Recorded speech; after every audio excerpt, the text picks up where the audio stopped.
If you're here for scaling shipping offerings with technology, you're in the right place.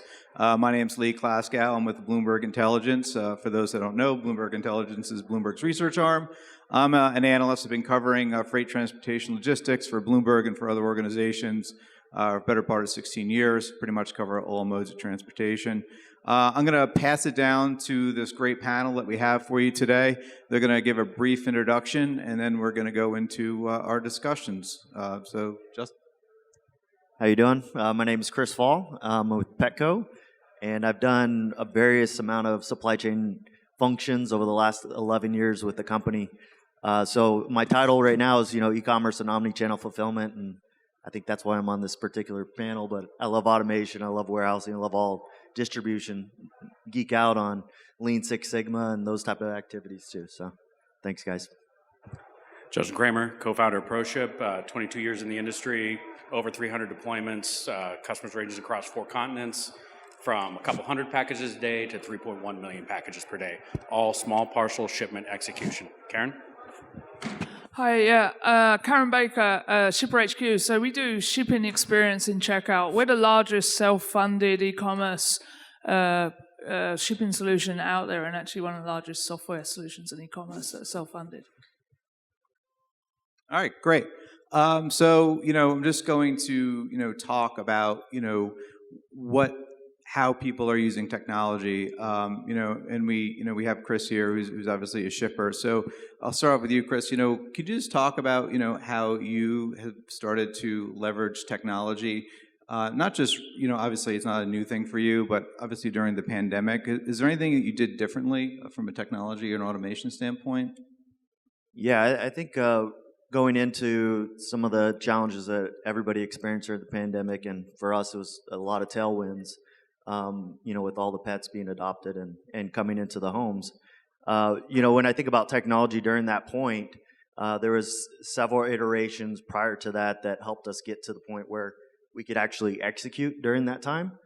So I would say this, not uncommon news for everybody, but just having a technology that enables you to do things was a key function for us. And what that meant, particularly during that time, we did ship from store from about 100 stores. We scaled that to over 700 in 2 months time frame, with several deployments during those 2 months, and buy online, pick up on store, stuff like that. That you have to have some of that framework at least started, and have good partners that can make those things come to reality. But then at that point, when it comes to the time to do it, you have to be ready. So you have to have some of that built out. And this is for Karen or Justin. We were just talking about the big surge of e-commerce from the pandemic, and so I'm just curious, from your perspective, how have you operated differently due to the surge? And now, we're hearing about there might be a mild recession around the corner. How has that changed what your customers are demanding from you? Yeah, I think, from our perspective, what we found, as everyone, it was chaos at the start of the pandemic, but what we really got to was much more kind of transparent conversations and what is actually important. And often people know what they want to do, but then as a partner and helping them, you need to have it, right? You need to have that built. So there's no point in selling the dream on it. And I think even now, moving into where we are right now, it's become much more about what can we do tomorrow that's going to move the needle? And people don't want that massive long cycle there. They want to test and move forward. And I think that's incredibly important. And it's also where some of the smaller firms come in, because they're able to really, deliver that value there and pivot and adjust. Yeah, and I want to agree, especially with that open conversation. One of the things that we actually had to have a lot of frank conversations with our customers, luckily not at Petco, we had to have frank conversations with them because they wrote business rules that hamstrung their ability to actually react to the new carriers that became available. So if you write a lot of what we refer to as prescriptive business rules, a software engineer has to go in and unwrite those rules. On the other hand, if you write more algorithmic business rules, then somebody like Chris here can just go ahead and add the carriers into whatever workflow he wants to add them to, and it should just work. So there's a lot of removing that old school methodology, moving more to a more modern algorithmic methodology, and that can only happen with that open conversation. Great. And so, when we think about where we're going to be in the next 6 to 12 months, you have moderating economic demand. You have a lot of retailers talking about high inventory levels. A lot of those inventory levels aren't expected to be burned off until the second half. So I was wondering, Chris, if you can talk about, how you've been leveraging technology to better manage your inventory levels, and then, I'd pass it to the other panelists. What kind of offerings are you doing to, help your shippers better manage their inventory levels? Yeah, if we had the crystal ball for the perfect demand, I think that's kind of the key, the unlock there. So inventory management is only as good as your demand planning or your forecasting accuracy. So I think on the technology side of that, you have really interesting software that's, machine learning or AI capable, that's going to take your demand, it's going to look at other factors, and then it's going to, try to make some recommendations for you. But then, part of that is also understanding where you deploy that inventory. Especially if you're in an e-commerce space, you want to be close to the customer, and we operate 7 distribution centers. We want to make sure the inventory is closest there, closest to the store. So, it starts there from the overall demand, but then you definitely have to break it into each of those categories. Yeah, and I'll extend it a little bit. Let's face it, even machine learning AI, they're not always going to place that inventory exactly where you need to. So inventory visibility is extremely important, because it's always better to take a little bit of hit on shipping than to have to discount that product, right? You want to get as much from the product as possible. So if you don't have your enterprise software stack, moving that information from one side to another, maybe the WMSs, the store inventories, all moving up to the OMS, so the OMS can say, well, what's the real shipping cost from that location? With a software like ours, how are you going to actually know you're making the best use of that inventory rather than just discounting it? I think what we're seeing is people are really focused, obviously, on operational efficiency. And in shipping, it's kind of interesting. Like we had a customer where all we did really was put a date in the checkout for them. Very simple thing, right? But that immediately had massive savings on their support side, because they were getting tons and tons of phone calls going, where is my package, where is my delivery? And we were setting that expectation right in the checkout before they even placed the order, increased their conversion 700% just by that one small move. And you can do that kind of stuff, and I think people are looking more and more to that. And all those people now are being redistributed into their packing area, and they're packing faster. So they're like, it changed the whole business. So it's not always about fighting the fire. Sometimes it's about going around the back and turning the gas line off. And I think people need to realize that these things all play together there. And so, I'm going to come back to you, Chris, because, you touch a lot of the customers, out there. So, how have you guys been leveraging technology, I guess, in general, when it comes to not only retaining customers, but also making sure that, you don't lose the customer at the cart? Yeah, no, it's a great question. In particular, I think going back to understanding in the cart, you want to source things appropriately. You want to make sure if you're going to have an out of stock or some type of situation, that's not going to affect the customer. They're going to have the most up-to-date information in the cart. So I think, Justin kind of alluded to this, but it's taking the decision points that you will get to in fulfillment and shipping, and when it's actually going to deliver, and you got to bring all that upstream so the customer has that visibility. I think as far as retention-wise, that's probably the number one thing that customers say. If I don't get my product, or if it was canceled, or I didn't know that when I placed it, why did you take my order? So I think you can eliminate a lot of that. You just start pull it forward. And Karen, if you guys want to talk about it, talk what offerings that you provide, or that you see that you're helping shippers keep the customer not only engaged, but also making sure they hit that buy button. Yeah, I mean, let's look at Amazon, right? They got $100 billion gross profit last year. They spent $50 billion on shipping, right? And they're only getting around about 25-30 off of Prime. That's how much investment that they're putting into shipping, and a lot of that is around that experience layer. Why are you going yourselves and shopping on Amazon, right? And a lot of people think that supply chain starts post-order. No, that starts on the homepage. Like your homepage, 96% of people care about free shipping and are affected by that in conversion.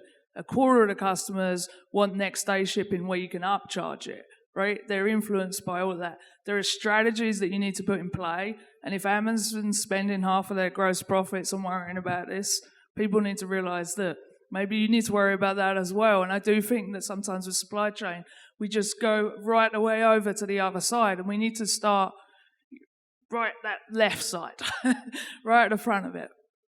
Yeah, I have to agree. Setting customer expectation is extremely important. When we consult with our customers, because we're more execution, we try to use the phrases advise and enforce.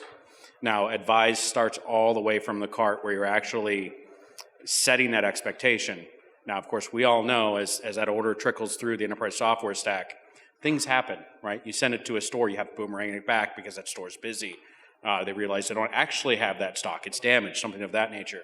And the only part I got to add here is once you've set that expectation, once you've got that loyal customer, at the end, though, you have to make sure that you enforce that expectation. That expectation could still be enforced by a ground or an economy solution, but sometimes to retain that customer, you have to make the choice to upscale to a next day or some type of an express service. Not an easy choice to make, but it's important for that customer retention overall. You know, the title of this panel is scaling shipping. But so, you know, the real question, you know, is how are our shippers able to not only scale their distribution with technology, but how can they do it in a more efficient and productive way? And I'm just curious, you know, from Karen's standpoint, you know, also Justin's standpoint, if you can talk to, you know, how your platforms, you know, really help not only you know the shipper do the day-to-day, but help the shipper grow as well through technology. I mean, I think data is everything, right? And, you know, with the moves that we're seeing, right, the machine learning, the AI and everything, like understanding and testing, you know, A/B testing, right? Like if you want to scale, like you've got to do small measurements, see what works, and then push out on it. And we don't want this kind of spray and pray kind of mechanism that people do, right? Like, and so that data throughout is becoming more important. And I think the other thing that you see is just the need, you know, especially from a partner perspective, for people to start talking across from their silos. Like in shipping in general, we can't just be all competitors. We need to be much more partner-friendly around that. And I think that's really going to help with the merchants. And that's one of the things that we're really focused on, is saying we're just a piece here and we plumb in over there, and we need to come more together around that. And that's what's really going to enable scale, because I think it's impossible to have one solution that does everything right across the realm of shipping. And we need to move away from thinking like that ourselves and thinking like that as from the partner network. So mine is going to be a little bit different when I talk about here. I've already talked about the fact that we need to move data through the enterprise software stack. That's number one, because if you don't have the right data all the way down to ship and execution, you're never going to be able to do this next part. And the next part is really about choosing what you automate. Ever since I've been in this industry, there's always been not enough labor. And in the recent months, we've actually seen, and when I say recent months, I mean last 36 or so months, we've seen great improvements in robotics and things of that nature. But really what we've seen over the last 20 years is moving people where the people are needed. And yes, AI may take over some of this, but the reality is if you have complex decisions to be made, we don't want our labor force making those decisions. We want to have worked those out. We want to have them automated in logic. Because that logic, we can easily add another server. We can add more CPUs. We can add more RAM. We can push more through what we have. We can go to Dematic or whomever and add another conveyor line, okay? But do you have the logic in place? Have you worked with your vendors? Have you moved that data such that when you go from 30,000 a day to 60,000 a day, or 100,000 a day, or something really hit big, and now you're at 500,000 a day? Did the logic you put in place allow that to occur, or have you put stops in there that people have to interact with? So now all of this investment that you have has a ceiling that you've artificially placed on it. So that would be my thought process around scalability. It really is, have you made decisions that will prevent you from scaling in your automation? So we're going to start again with you, Chris, since you're the sole shipper here. Could you just talk about technology in general and the investments that Petco is making and the technologies that you guys are most excited about, and whether that's something that's going to be rolling out for you near term or long term? I think it'd be interesting to see where you believe you're going to make the incremental productivity gains through technology. Yeah, absolutely. So we've done a lot of shipping integration with these guys over here. So like I started off, enabling this type of environment is important, but now you're in this next phase, which is, you hit on, its productivity, it's the continuous improvement, it's that side of the optimization, which is actually really fun now because the hard work is done, the integrations are done. If you have a partner that has the flexibility, like multiple carriers, et cetera, brand new carriers, there's a lot of them here, so I don't want to integrate with them. I just want it to work, right? So using a partner that can do that is what's kind of exciting on the optimization front, because you then take that and I don't know how many in the room got cut off by UPS or FedEx, over the last 24 months for over shipping. You don't want that problem, right? You want to have flexibility. So using tons of different carriers, it allows you flexibility, which is resiliency in your supply chain, but supply chain is all about cost, or a cost center. So any ways you can drive it out are super key. So I mean, that's kind of the point we are right now. Now, overall for Petco, there's a huge investment in just the digital culture of the company, and many investments, Lee, but I'm not sure all of them, I'll be honest, because I'm in the supply chain area. But I guess one other thing I could mention, is on warehouse automation. And so there's folks here, Exotech, AutoStore, and lots of robots running around. So that's all key technology pieces that the labor shortage or issues that we're experiencing today. They were here 10 years ago. I think the only difference now is that the labor is also incrementally more expensive as well. So the ROIs and the NPV values for those type of major investments are becoming much easier and much more palatable. So I think the adoption of that is stuff we're working on right now, and it's the most exciting stuff for me. And I guess for the tech platform, Karen and Justin, if you could talk about, we're in an environment of, slow to no growth, maybe even a decline in economic activity. What do you guys do to, ensure that you're growing not only with your customers where possible, but looking for, different opportunities? Is it more tapping more shippers or more offerings? Well, there's a dirty secret in the industry, and that is that very few companies actually have their tech stack where it belongs. And the pandemic kicked many companies into gear that weren't ahead of that. There are many companies that were still working off of mainframes, still working off of iSeries, still working off all these others. And what we saw at the beginning of the pandemic was a rush to upgrade the entire enterprise software stack. So though we may be seeing a contraction in the industry, we're not actually seeing a contraction in our customer base. And the reason we're not seeing that is because many of them have now just finished up their OMS, their WMS installs. And now in order to get the most out of that investment, they need to have that ability to make a decision about what carriers they're going to use, make a decision about how they're going to automate the use of those carriers, maybe even carrier volume and balancing, because the smaller carriers are not going to be able to take 10,000 packages a day from you. They may take 5 or 3,000, still enough to be very important to your bottom line and your customer satisfaction, but not enough to take you away from the oligarchy that we're used to. So by having that new tech stack in place, we're now still being added as customers continue to rationalize the carriers that they're using. And I think that's going to be the term we're going to see a lot. We saw explosive growth in carriers over the last 2 to 3 years. I'm not saying we're not going to continue to see growth of those carriers. I think there's still market segments that aren't being well served, so we will see a growth in carriers. But we are going to have to rationalize, do you need 25 carriers? You need more than 3, but what is the right number, right? So there's really going to be that process that we're seeing, and yes, we help consult on that. But the reality is that you need to have the technology at the bottom of that enterprise software stack to allow you to execute that once you've made that decision. Okay.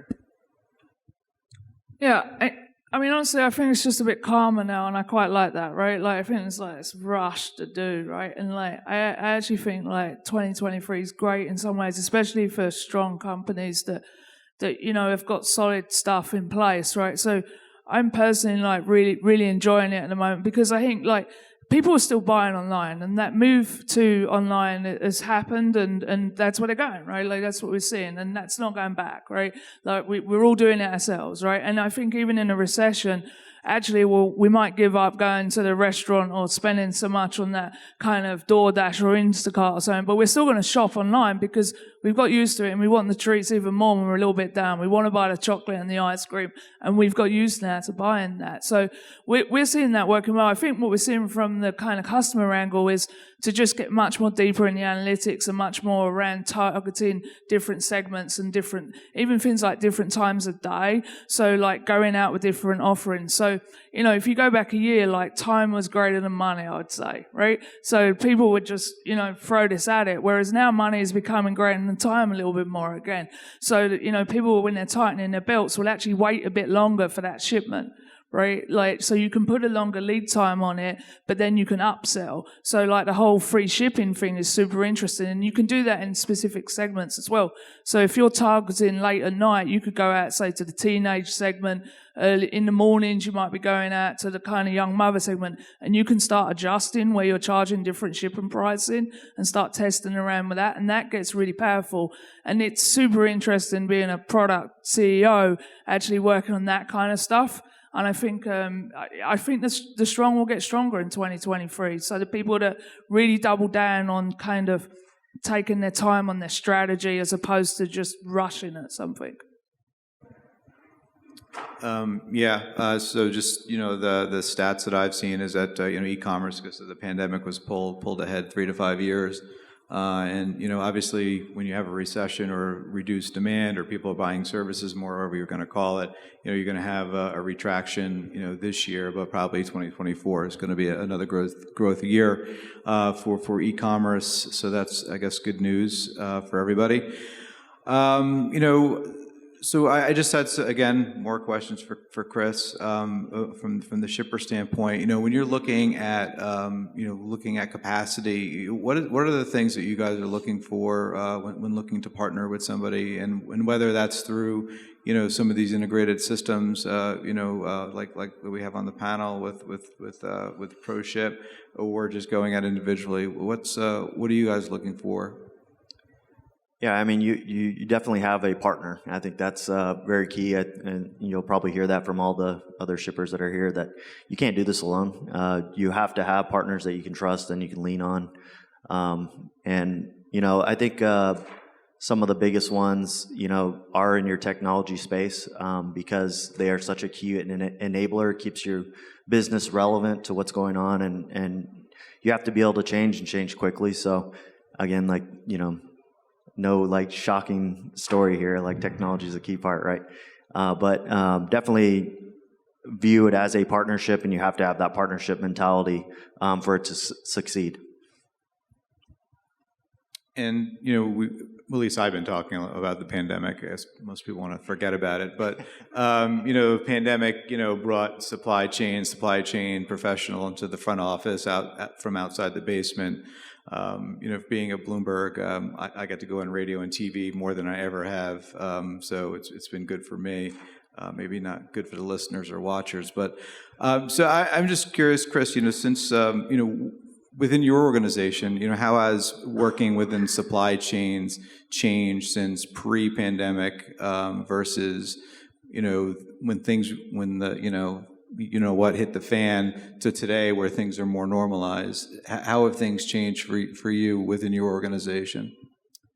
Yeah, I mean, you think about supply chains as, a freight liner. It's huge. It's this massive piece. You got interworking gears all over the place. But I think one of the things that, we pride ourselves, particularly during this time, was the ability to contract and expand just, very, very quickly. When you think about the early stages, we thought everything was going away, so huge contraction, and then no, it's not actually. Everyone just went online, and we need to figure out how to do that. So it's a mass expansion of that. So I think our teams, we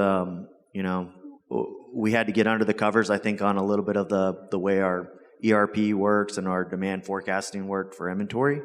I think that was a key learning for us, that we need even more flexibility there, because you don't want to, you can plan for a 3% or 5% growth, right? Something very consistent.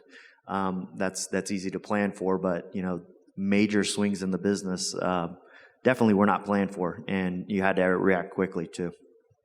Yeah, go ahead. Right. If I could follow up here. Sure. The one thing I'm glad Chris didn't say is the volatility of the technology within the carrier space. The reason I'm glad he didn't say that is because it means that a product like ours completely obfuscated that for him, right? Picking a good tech partner to actually provide that carrier technology to you, even though there were changes probably at the order of 5 times more frequently than there was pre-pandemic, a good technology partner would make sure that you as a retailer don't have to see it. You don't have to be frustrated. If you're trying to insource your own carrier execution, well, that all of a sudden becomes a big load on IT, and so now he can't do so many other things because he's trying to keep up with that carrier compliance. You have nothing to say? Okay. Well, I'm going to ask you a question then, Karen. We're wrapping up. We have a couple minutes left. If anyone has a question, please raise your hand in the air, like you just don't care. And so, Karen, what would you say to the audience? The one thing that you'd like people to leave with, besides buy more ShipperHQ. I think, our job is to make the complex simple, right? Like, keep it simple, right? And you find out that there's great beauty in that, right? And underneath there's a lot of complexity, right? But just go back to those basics and believe in that, because often the obvious that's standing in front of your face is the thing that you need to do. And it's just about how you do that and how you enable that. So I'm a big fan of simple messaging and a simple way of working. Justin, you got some words of wisdom for our folks out there? Yeah, I've been pitching this for the past 20 years, and that is your enterprise software stack has to communicate with one another. There needs to be great partnerships between you or between what any other part, like your ERP, your WMS, your OMS, your shipping software. We have to be able to move the data well, and for that to happen, you need to be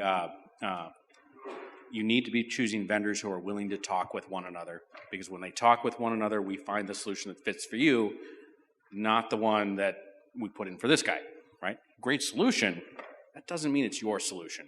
So that having your vendors be able to come to the table with you and have that conversation and be working on your behalf is the single most important thing I could advise any of my customers. All right, great. Any questions out there? All right, Chris, do you have any words of wisdom? We're wrapping up on time. This is great. Yes. I think there was one about shipping temperature sensitive. I think it fell off. So if you want, we can just pick that one up just quick. Karen, can you talk about shipping temperature sensitive freight? Thanks for the segue. One of our customers is actually Jenny's Ice Cream. Like we have customers shipping things like sharks and live animals and all kinds of weird stuff, and a lot of food stuff, so like fish and things like that. But like getting that right and making sure that, like with Jenny's, like you can't get ice cream delivered on a Monday, right? Because they can't put it in the warehouse over the weekend. But it causes amazing problems if you can't set those expectations with the customers, especially if they're trying to get that for a party or something like that. But this stuff can be done. Like you can dry ice it, and it's amazing now what can be shipped and what's being enabled online that you just wouldn't even see. And we're doing it. We're going to buy a salmon online and getting it shipped from New York, and it's fabulous, right? Is it New York? I don't know where the hell it comes from. It comes from New York. All right. Well, I think we're just about out of time. So I want to thank Manifest for having us. Also, I want to thank Karen, Justin, and Chris for a great panel. And enjoy the rest of your conference. And maybe I'll see you tonight at Nelly.